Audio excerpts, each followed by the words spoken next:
দোয়া করার সময় জায়গাগুলো বুঝে দোয়া করতে হবে যে কখন কিভাবে দোয়া করলে দোয়াগুলো কবুল হবে। প্রথম কথা হচ্ছে দোয়া করার শুরুতে আপনি দরুদ পড়বেন, দরুদের ফলে দোয়া কবুল হয়। দরুদ না পড়লে দোয়াটা আসমানে গিয়ে ঝুলে থাকে, উঠিয়ে নেওয়া হয় না। যখন দরুদ পড়া হবে তখন দোয়াটা উঠিয়ে নেওয়া হবে। দোয়া করার কিছু টেকনিক আছে যে কীভাবে কি দোয়া করলে কবুল হবে, কখন দোয়া করলে কবুল হবে, এগুলো বুঝে দোয়া করতে হবে। অনেকেই বলে দোয়া করেই যাচ্ছে কবুল হচ্ছে না। কিছু বিষয় আছে হয়তো এই কারণে হচ্ছে না, হয়তো বা আল্লাহ পাক চাচ্ছেন এটা আপনার জন্য পরে পাওয়া উত্তম, সেই জন্য আপনি এখন পাচ্ছেন না।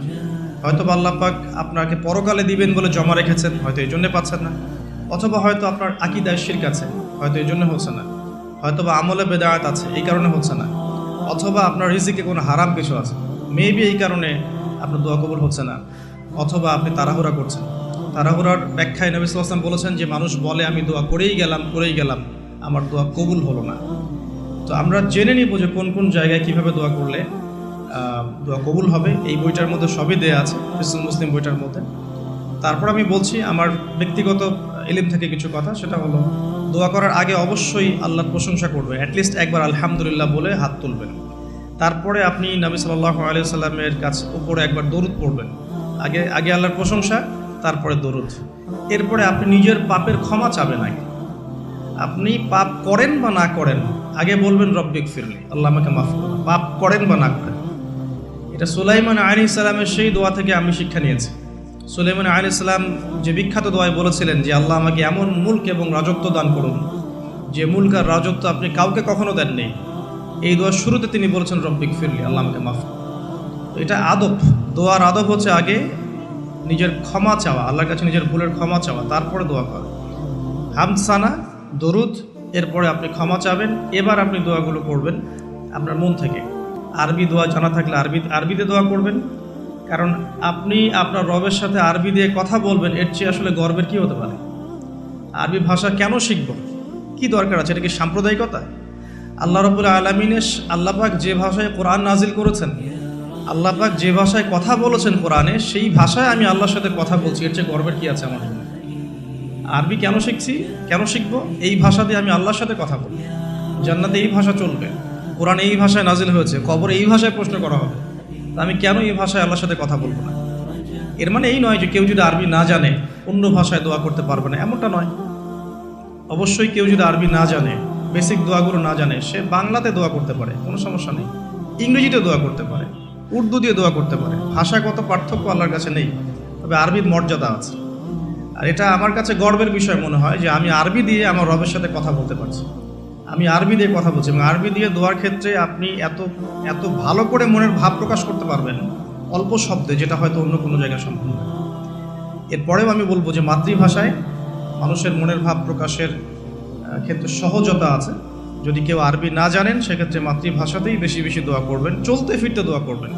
নির্দিষ্ট সময়েই দোয়া করতে হবে এমন নয়। রোজা রেখে সারাটা দিন যখনই আপনার মন চাচ্ছে, মনের মধ্যে একটা কিছু চাহিদা আসছে, আপনি দোয়া করে ফেলবেন। নবী সাল্লাল্লাহু আলাইহি ওয়াসাল্লাম বলেছেন, যদি তোমাদের কারো জুতার ফিতাও ছিঁড়ে যায়, সে যেন সেই ফিতাটাও আল্লাহর কাছে চেয়ে নেয়। প্রতিটা বিষয় আল্লাহর সাথে শেয়ার করতে হবে। আল্লাহ, আমার চাকরির দরকার, আমার রিজিকের সমস্যা, আমার পারিবারিক সমস্যা, আমার ব্যবসার সমস্যা, আমার ইলম অর্জন করতে চাই, আল্লাহ আমাকে ইলম দান করো। আল্লাহ, আমি শারীরিকভাবে অসুস্থ। বিভিন্ন রকম সমস্যা আমরা জর্জরিত আছি। প্রত্যেক মানুষের কোনো না কোনো সমস্যা আছে। সমস্যা থাক বা না থাক, দোয়া করতেই থাকতে হবে। যে ব্যক্তি সুখের সময় বেশি বেশি দোয়া করে, আল্লাহ পাক দুঃখের সময় তার দোয়া বেশি কবুল করেন, এমনটা হাদিস এসেছে।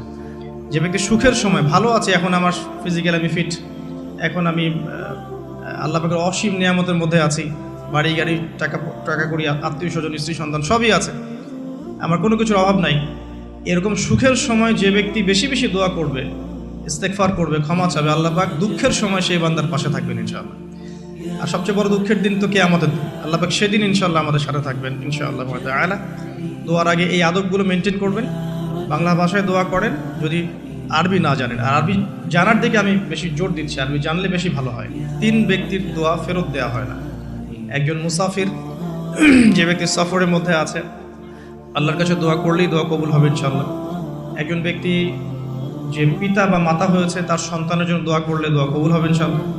আরেকজন হচ্ছে সে ব্যক্তি যে ব্যক্তি রমাদান মাসে বা অন্য যে কোনো সময় রোজা রেখেছে, সমরত অবস্থায় তার দোয়াকে ফেরত দেওয়া হবে না। স্পেশালি সে যদি ইফতার করতে থাকে, সেই সময়ের দোয়াকে তার ফেরত দেওয়া হবে না ইনশাআল্লাহ।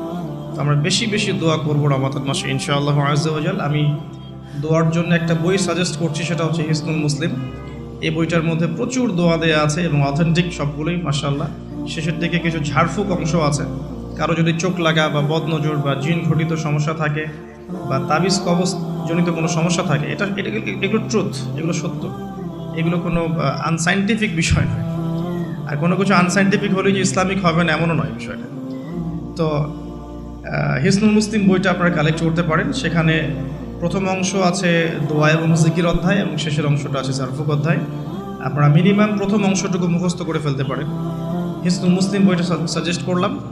এবং দোয়া করার কিছু টাইম আমি বলছি যে এই সময়গুলো আপনি বেশি বেশি দোয়া করতে পারেন। রোজা রেখে সারাদিন দোয়া করতে পারেন যে কোনো সময়, স্পেশালি নামাজের সেজদায় একটা সেজদাও যেন বাদ না যায় যেখানে আপনি কোনো দোয়া করেন নাই।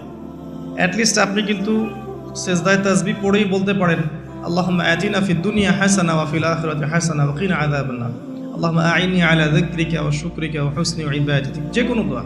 আল্লাহুম্মা আনতাস সালাম ওয়া মিনকাস সালাম ফাহাইয়িনা রাব্বিনা বিস সালাম, আল্লাহুম্মা ইন্নী আসআলুকাল হুদা ওয়াত তুকা ওয়াল আফাফা ওয়াল গিনা। কত দোয়া আছে। রব্বি হাবলি মিনাস সালিহিন, আল্লাহুম্মা রব্বানা আতিনা ফিদ দুনিয়া হাসানা ওয়া ফিল আখিরাতি হাসানা ওয়া কিনা আযাবান নার, রব্বিরহামহুমা কামা রাব্বায়ানি সগীরা, রব্বানা আতিনা মিন লাদুনকা রাহমা ওয়া হাইয়্যি লানা মিন আমরিনা রাশাদা। প্রচুর দোয়া আছে, দোয়ার উপরে সেশন করা যাবে। আপনি সেজদায় বেশি বেশি দোয়া করেন, মিনিমাম 1টা 2টা 3টা করে দোয়া করার চেষ্টা করেন। যদি আরবি না জানেন, আপনি নফল নামাজে, সুন্নত নামাজে বাংলাতেও দোয়া করলে ইনশাআল্লাহ কবুল হবে। আল্লাহ পাক সমস্ত ভাষায় বোঝেন ইনশাআল্লাহ তাআলা। সেজদায় দোয়া করেন বেশি বেশি। আমি সাজেস্ট করবো যে রমজান মাসে আপনি 2 আজানের মাঝখানে দোয়া করবেন। আজান হয়েছে, আজানের সময় দোয়া করলে দোয়া কবুল হয়ে যায়। আজান এবং একামতের মাঝখানে দোয়া করলে দোয়া কবুল হয়ে যায়। রমাদান মাসে লাইলাতুল কদর আছে, শেষ দশকের মেজর রাতগুলোর মধ্যে আমরা একে পাবো। যদি কেউ লাইলাতুল কদর পেয়ে যায়, সেই রাত্রে যে দোয়া করবে সেই দোয়াগুলো কবুল হবে ইনশাআল্লাহ। কাউকে ইফতার করানোর পর দোয়া করলে দোয়া কবুল হতে পারে ইনশাআল্লাহ। দান সাদাকা করার পর দোয়া করলে দোয়া কবুল হতে পারে ইনশাআল্লাহ। হয়তো বৃষ্টি হচ্ছে, আপনি বৃষ্টি দেখে দোয়া করলেন, দোয়া কবুল হবে ইনশাআল্লাহ। দোয়া কবুলের অনেক সময় আছে, অনেক মুহূর্ত আছে, অনেক আদব আছে। এগুলো আমি সাজেস্ট করে দিয়েছি। বইটার নাম হিসনুল মুসলিম। এই বইয়ের মধ্যে সব কিছু লেখা আছে, আপনারা একটু পড়ে নেবেন। আমি এখানে বেশি টাইম দিলে পর্ডারগুলো কভার করতে পারবো না। আল্লাহ পাক আমাদেরকে বেশি বেশি দোয়া করার তৌফিক দান করুন, আমিন। আর এরপরে রমাদান মাসে সওম রেখে আমরা বেশি বেশি জিকির করতে চেষ্টা করব। জিকির বলতে কি বোঝাচ্ছি? আল্লাহ রাব্বুল আলামিন তাকে ডাকার জন্যে, তাকে স্মরণ করার জন্য যে বিষয়গুলো মাধ্যম হিসেবে দিয়েছেন, এগুলো প্রত্যেকটাই কিন্তু জিকির। সলাতও এক প্রকার জিকির, আমাদের কোরআন তেলাওয়াতও এক প্রকার জিকির। আমরা এইখানে জিকির বলতে যা বোঝাচ্ছি সেটা হচ্ছে ডেইলি কিছু জিকির আমরা করি, যেগুলোর মধ্য দিয়ে আমরা আমাদের জিহ্বাকে তরতাজা রাখবো, সিক্ত রাখবো। আমরা সবসময় আজে বাজে কথা বলার চাইতে এই কোরআনের কথা, হাদিসের কথা বা আল্লাহ পাকের তাসবিহ তাহলিল, এগুলো তো অভ্যস্ত হলে পরে দেখবেন রমাদানের সওমের আধ্যাত্মিকত্ব বাড়ছে ইনশাআল্লাহ। এটা আপনি প্রমাণিত যে আপনি 1টা ঘন্টা অহেতুক কথাবার্তা বলেন কারোর সাথে, আপনার মনের নূরগুলো নষ্ট হয়ে যাবে। এবং আপনি 1টা ঘন্টা চুপ করে থাকেন, দেখবেন চুপ করে থাকার ফলে আপনার মধ্যে অনেক চিন্তা আল্লাহর পক্ষ থেকে ইনস্টল হচ্ছে। ভালো চিন্তাও আসে আর শয়তানের পক্ষ থেকে খারাপ চিন্তাও আসতে পারে চুপ করে থাকলে। আর যদি আপনি বেশি বেশি জিকির করতে থাকেন, ফর এক্সাম্পল 100 বার সুবহানাল্লাহ, ফর এক্সাম্পল আলহামদুলিল্লাহ, আল্লাহু আকবার, লা হাওলা ওয়ালা কুওয়াতা ইল্লা বিল্লাহ, আস্তাগফিরুল্লাহ ওয়া আতুবু ইলাইহি, হাসবিয়াল্লাহ নি'মাল ওয়াকিল। আপনি বলছেন লা ইলাহা ইল্লাল্লাহ অথবা লা ইলাহা ইল্লাল্লাহ ওয়াহদাহু লা শারীকা লাহু, লাহুল মুলকু ওয়া লাহুল হামদু ওয়া হুয়া আলা কুল্লি শাইইন কাদির, সুবহানাল্লাহি ওয়া বিহামদিহি, সুবহানাল্লাহিল আযীম অথবা সুবহানাল্লাহিল আযীম ওয়া বিহামদিহি। এরকম প্রচুর জিকির দেয়া আছে, কিন্তু এই বইয়ের মধ্যে দেয়া আছে। এগুলো যদি নিয়ম করে করি, আমরা একটা সময় ফিক্স করে করি যে আমি এই 1টা ঘন্টা ফজরের নামাজের পরে এই জিনিসগুলো করব, তাহলে কিন্তু আপনি আপনার রোজার মধ্যে ইফেক্টিভ বিষয়গুলো খুঁজে পাবেন। আমি এটা সাজেস্ট করি যে আপনি চলতে ফিরতে এই কাজগুলো করবেন। ঢাকা শহরে আমরা যারা থাকি, আমরা জ্যামের সাথে অভ্যস্ত। আমি বলবো যে জ্যাম যেমন একটা আযাব আমাদের জন্য, আমরা মানে বস্তুবাদিতার পিছনে বেশি ছুটছি, তো আল্লাহ পাক এই জন্য আমাদের সময়টাকে খেয়ে ফেলছে। এত দ্রুত তুমি দুনিয়ার দিকে ছুটতে চাও, থাকো, বসে থাকো এখানে। যত বেশি ছুটবেন তত বেশি আল্লাহ পাক পিছিয়ে দিবেন। দুনিয়ার দিকে আপনি যত বেশি ছুটবেন, আপনাকে আল্লাহ পাক তত পিছিয়ে দিবেন। তবে মুমিনরা এটাকে নিয়ামত মনে করতে পারে। আপনি জ্যামে বসে 1 পারা কোরআন তেলাওয়াত করতে পারবেন। আমি চেষ্টা করি, জ্যামে বসে আছেন, আপনি এই তাসবিহ তাহলিলগুলো করতে পারেন। তাসবিহ একটা পকেটে রাখেন, আপনি বের করেন, জ্যামে বসে আছেন, 100 বার সুবহানাল্লাহ পড়তে আপনার 5 মিনিটও লাগবে না। 100 বার আলহামদুলিল্লাহ পড়তে পারেন বসে বসে, 100 বার আল্লাহু আকবার পড়তে পারেন, লা ইলাহা ইল্লাল্লাহ পড়তে পারেন, আস্তাগফিরুল্লাহ ওয়া আতুবু ইলাইহি 100 বার পড়তে পারেন, আল্লাহুম্মা সাল্লি আলা মুহাম্মাদ ওয়া সাল্লিম দরুদ পড়তে পারেন 100 বার। আপনি দেখবেন সময়টা কাজে লাগলো, আপনার কিন্তু সময়টা কাজে লাগলো, এবং আপনার মনের মধ্যে কিছু খারাপ চিন্তা চেতনা আসছিল, এটা দূর হয়ে গেল, মনটা শান্ত হলো, রিল্যাক্স থাকলেন, আল্লাহর নূর আসলো।